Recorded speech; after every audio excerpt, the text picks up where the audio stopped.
Kahit anong pilit nyo sa akin, hindi ko i-reveal kung saan itong lugar na to.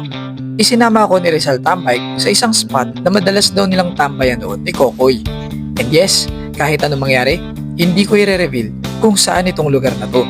Sa ngayon, dati raw kasi nang madiskubre ng mga tao itong lugar na to, marami ang nagsipuntahan at nagkalat sa napakagandang kapaligiran. Bagay na ayoko mangyari ulit, kahit pa nagsusulong tayo ng turismo. Alam kong hindi lang naman ako ang vlogger na posibleng mag-feature nito, but I would like to feature this place responsibly. Naniniwala kasi ako na may tamang panahon para i-promote ang lugar na to.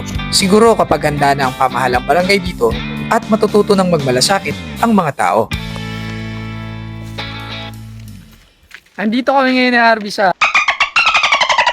napakaganda ng view. Dam. Ayan o. Ayan.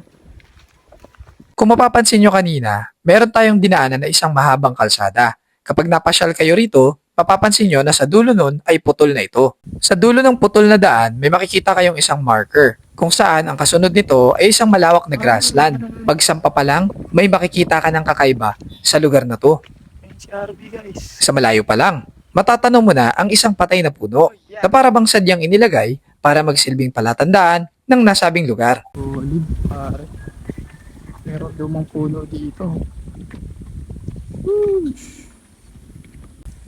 Nang tuluyang makalapit, tumambad sa amin ang isang lawa Sorry. na hindi ko sigurado kung man-made o natural.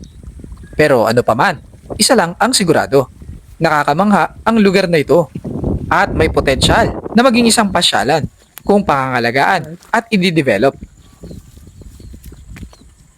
Eto, I think itong area na to para to sa irrigation. Di ba? Sa irrigation. Di ba ito mapabali? Bagay. Hindi nga nabali sa'yo. Hindi rito, pwede mag-camp dito, boss. Sa sobrang ganda at sobrang payapa ng lugar, talagang magdadalawang isip ka na i-feature ito sa isang vlog. Ano na? Ahon ka na dyan. Napakaraming aesthetic sa lugar na to na hindi naman sadyang inilagay. Kagaya na lang ng bahagi ng patay na punong ito. Ang tahimik dito. Ayos dito. Pala nilapitan natin yung puno, no? Yeah, dito tayo.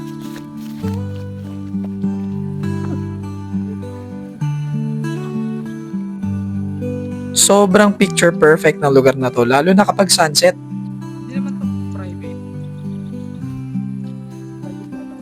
Hindi, ibig sabihin walang gumagwardya. Wala.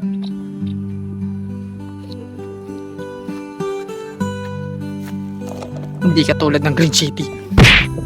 Ito yung santong lugar, guys. Oy.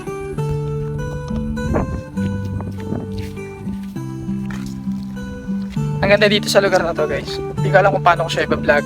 Hindi ko alam kung paano ko i-explain, pero solid. Solid.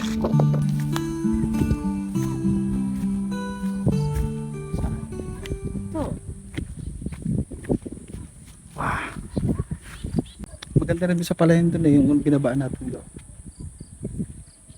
Sige, anong plano mo, boss? Sa dyan? Tapos eto, sa dito ng tubig na to, plano natin dyan. Boss, palayan yan ha. Tatayo mo ng resort. Oo, walang problema yan. Billiard yarn. Tapos eto, plano namin, tatagalin namin yung mga kalabaw na naglulublog dyan. Lilinisin namin yan. Lalagyan namin siya ngayon dyan ng isda. Para makapag siya. Saan nyo ilalagay yung kalabaw? Ganap na ganap si Boss Arby ah. Baka maniwala yung mga viewers niyan.